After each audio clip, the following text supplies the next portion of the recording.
Kannada star hero Yash నటించిన toxic cinema ఇవాళ world wide release అయింది. కేజీఎఫ్ పార్ట్ 2 తర్వాత అది 4 ఏళ్ల గ్యాప్ తోటి మలయాళ డైరెక్టర్ గీతు మోహన్ దాస్ డైరెక్షన్లో టాక్సిక్ అనే సినిమా రిలీజ్ అయింది.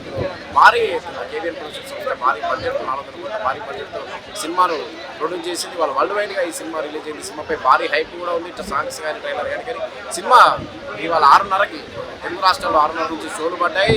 ఈ సినిమాకి సంబంధించి స్పెషల్ షోలు అన్ని తెల్లవారుజామున 6:30 నుంచి పడ్డాయి. అయితే సినిమాకి సంబంధించి బిట్స్ టాక్ నడుస్తుంది. సినిమా అసలే బాగాలేదని చెప్పి కూడా చాలా మంది చెప్తున్న పరిస్థితి. ఆడియన్స్ సినిమా చూసిన ఆడియన్స్ చెప్తున్న పరిస్థితి. ఈ సినిమాలో 4 హీరోయిన్లు ఉన్నప్పటికీ కూడా నయనతార, కేఆర్ ఆద్వాని, హ్యూమా గురేషి, రుక్మిణి వసంత్, తారా సుతేరి వీళ్ళంతా ఉన్నప్పటికీ కూడా సినిమాలో ఎటువంటి యాక్షన్ సీన్లు కానీ ఇవన్నీ ఉన్నట్టు కూడా సినిమాలో కంటెంట్ లేదు, స్టోరీ బాగాలేదు.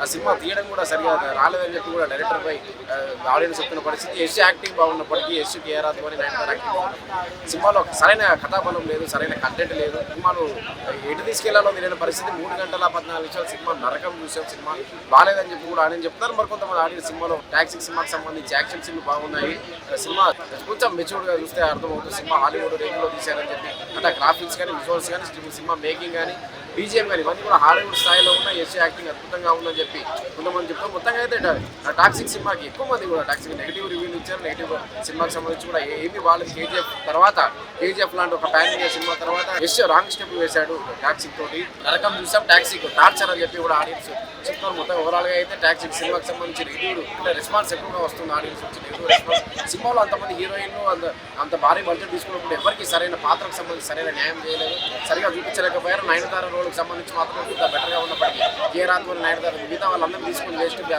ఆ క్యారెక్టర్స్ వచ్చిపోతున్నట్టుగా ఉంటాయి తప్ప ఇందులో యష్ మొదటిసారిగా డ్యూయల్లో యాక్ట్ చేశాడు. తండ్రి కొడుకుగా నటించాడు. గన్స్ మాఫియా, గోవాలో జరిగే గన్స్ మాఫియాకి సంబంధించి బ్యాక్డ్రాప్ సినిమా నడుస్తుందని చెప్పి కూడా ఆడియన్స్ చెప్తున్నాడు. మొత్తంగా అయితే టాక్సిక్ సినిమాకి సంబంధించి నెగిటివ్ రివ్యూలు ఎక్కువ వస్తుంది. సినిమా బాగాలేదనే నాకైతే ఎక్కువగా వినిపిస్తుంది. కెమెరామ్యాన్ అనిల్తో వచ్చి